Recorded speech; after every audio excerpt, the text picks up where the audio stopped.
જય શ્રી કૃષ્ણ વૈષ્ણવો। આજે આપણે ઠાકોરજીને ધરાવી શકાય એવી સરસ મજાની પોચી રૂ જેવી સુખડી બનાવીશું, જે મોઢામાં મૂકતા જ ઓગળી જશે। અને આ વસ્તુ આપણે ફક્ત 3 વસ્તુથી જ બનાવીશું।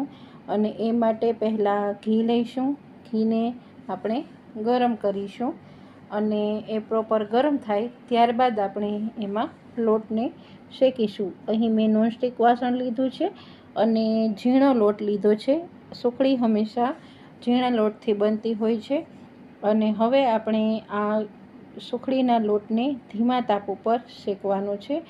ગેસની ફ્લેમ શરૂઆતમાં ફાસ્ટ હોય તો તમે ધીમી કરી દેજો, કારણ કે ધીમા ગેસ ઉપર જ્યાં સુધી આનો બદામી કલર ન થાય અને સરસ મજાની સુગંધ આવવા ન માંડે ત્યાં સુધી આપણે આને શેકવાનો છે। હવે આ સાથે જ હું થોડું વાતાવરણ ચોમાસાનું થઈ ગયું છે એટલા માટે સુખડીમાં સૂંઠનો ઉપયોગ કરું છું। તમે ચાહો તો સૂંઠ ઉમેરી શકો અને તમને ન ગમતી હોય તો સૂંઠને સ્કીપ પણ કરી શકો। જોઈ શકાય છે કે હવે લોટનો કલર ધીમે ધીમે બદલાઈ રહ્યો છે। હજુ આ લોટ કાચો છે। હવે આપણે એને થોડો દૂધ 1 થી 2 ટીપા ઉમેરીશું। આ વસ્તુ સિક્રેટ ઇન્ગ્રીડિયન્ટ છે। દૂધ ઉમેરવાથી તમારી સુખડી સરસ મજાની મોઢામાં મૂકતા જ ઓગળી જાય એવી પોચી બને છે। અને હલવાઈ લોકો પણ આવી જ રીતના થોડું દૂધ ઉમેરીને લોટને આગળ શેકતા હોય છે, એટલે આ હલવાઈની પણ એક ટ્રીક છે। હવે આ ગેસ જોઈ શકાય છે કે લોટનો ધીમે ધીમે કલર બદામી આવી રહ્યો છે। આ જ રીતના આપણે ધીમા તાપ સુધી એનો બદામી કલર આવે એવી રીતના ધીમા તાપ ઉપર આપણે શેકતા રહીશું। અને ત્યારબાદ આપણે એને નીચે ઉતારીને અથવા તો ગેસ ઉપર જ ગેસની ફ્લેમ બંધ કરીને થોડીવાર હલાવીશું, થોડું ઠંડુ કરીશું અને ત્યારબાદ એમાં ગોળ ઉમેરીશું। જોઈ શકાય છે કે મેં અહીં થોડો પોચો જ ગોળ લીધો છે। અને તમારી પાસે એવો ગોળ ન હોય તો તમે ગોળને ખમણીને પણ અથવા તો ભૂકો કરીને લઈ શકો। ગોળના પાવડરનો પણ આમાં ઉપયોગ કરી શકાય છે, એ પણ એટલો જ સરસ લાગે છે। હવે આવી રીતના જે મેં ગોળ ઉમેર્યો છે અને ત્યારબાદ ફરીથી હું એમાં 1 ચમચી જેટલું ઘી ઉમેરીશ। ઘી ઉમેરવાથી એની એક તો સોફ્ટનેસ પણ આવશે અને સરસ મજાની આપણી સુખડી છે એમાં એક અલગ ચમક પણ આવી જાય છે। અને આ લાસ્ટ સ્ટેજ ઉપર આપણે ઘી ઉમેરવાથી સરસ મજાનું ટેક્સચર પણ આવશે।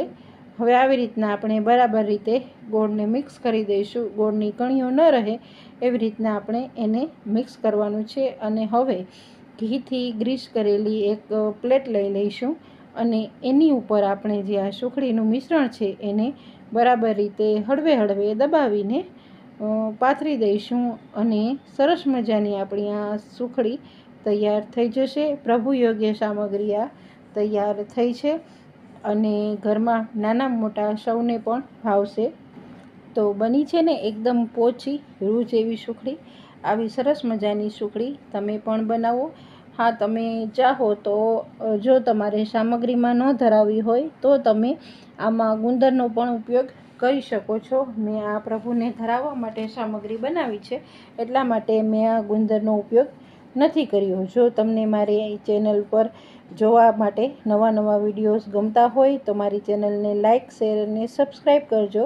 હવે આપણી આ સુખડી છે એને આપણે ડ્રાયફ્રૂટથી ગાર્નિશ કરીશું। મેં અહીં બદામનો ભૂકો અને બદામની કતરણ લીધી છે, એનાથી હું ઘીવાળી ચમચી સાથે એને બરાબર રીતે પાથરી દઉં છું। ઘીવાળી ચમચી હશે તો સરસ મજાના આ બધા જ ડ્રાયફ્રૂટ છે એ પથરાઈ જશે। તમે તમારી મરજી મુજબના ડ્રાયફ્રૂટનો આમાં ઉપયોગ કરી શકો છો। મને સ્પેશિયલી સુખડીમાં બદામનો જે સરસ મજાનો દેખાવ આવે એ ગમતો હોય છે એટલા માટે હું બદામનો ઉપયોગ કરું છું। હવે 5 મિનિટ ઠંડી કર્યા બાદ હું આમાં કાપા પાડી લઉં છું, કારણ કે સુખડી ફટાફટ જામી જતી હોય છે, તો એટલા માટે આમાં કાપા પાડીને આપણે એને રેસ્ટ કરવા માટે મૂકીશું।